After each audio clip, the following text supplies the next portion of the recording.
महाराष्ट्र के पूर्व मुख्यमंत्री और पूर्व कांग्रेस नेता अशोक चव्हाण आज बीजेपी में शामिल हो गए हैं। उप मुख्यमंत्री देवेंद्र फडणवीस की उपस्थिति में उन्होंने भाजपा की सदस्यता ली। अशोक चव्हाण के साथ आज कांग्रेस नेता अमर राजूरकर ने भी बीजेपी की सदस्यता ग्रहण की। मुंबई स्थित भाजपा कार्यालय में देवेंद्र फडणवीस ने उनका स्वागत किया। इससे पहले कांग्रेस नेता बाबा सिद्दीकी ने कांग्रेस को अलविदा कहा था और वो अजित पवार की अगुवाई वाली एनसीपी का हिस्सा हो गए। इस तरह मिलिंद देवड़ा के बाद कांग्रेस को दो और तगड़े झटके लग चुके हैं।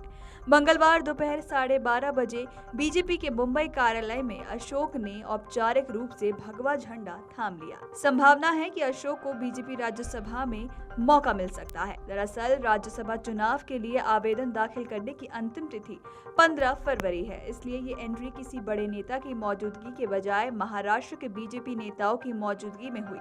राजनीतिक सूत्रों की माने तो अशोक अमित शाह की मौजूदगी में पार्टी में एंट्री चाहते थे, लेकिन आज पार्टी में शामिल हो गए।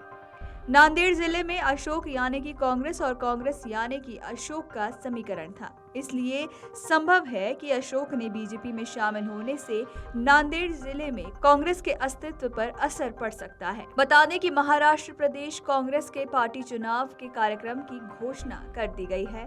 क्योंकि अशोक के पास पार्टी की कई जिम्मेदारियां हैं, इसलिए फिलहाल पार्टी चुनाव को रोक दिया गया है। अशोक के इस्तीफे के बाद देखना होगा कि कांग्रेस विदर्भ और मराठावाड़ा में डैमेज कंट्रोल करने में कामयाब हो पाती है या नहीं।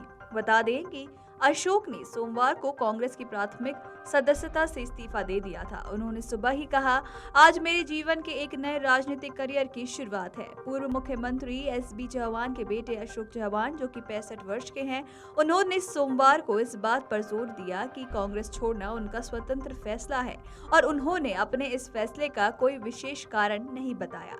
सूत्रों के अनुसार वो पिछले कुछ दिनों से पार्टी से नाराज चल रहे थे, इसलिए उन्होंने अपना ये फैसला लिया। सूत्रों के मुताबिक ये भी बताया गया है कि बुधवार को ही अशोक चव्हाण राज्यसभा के लिए नामांकन दाखिल कर सकते हैं।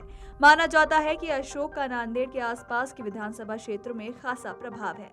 साल 2014 में मोदी लहर होने के बावजूद उन्होंने अपनी सीट जीत ली थी।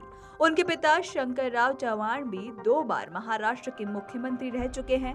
2010 में उन्होंने 1.5 साल तक मुख्यमंत्री रहने के बाद आदर्श सोसाइटी घोटाले में नाम आने की वजह से इस्तीफा दे दिया था। वो महाराष्ट्र प्रदेश कांग्रेस के अध्यक्ष भी रह चुके हैं। आपको ये भी बताते चलें कि अशोक मराठावाड़ा क्षेत्र के नांदेड़ जिले के रहने वाले हैं। वो 2014 से 2019 के दौरान कांग्रेस की राज्य इकाई के प्रमुख भी थे। उन्होंने भोकर विधानसभा सीट का प्रतिनिधित्व किया था और वो नांदेड़ लोकसभा क्षेत्र से सांसद भी रह चुके हैं।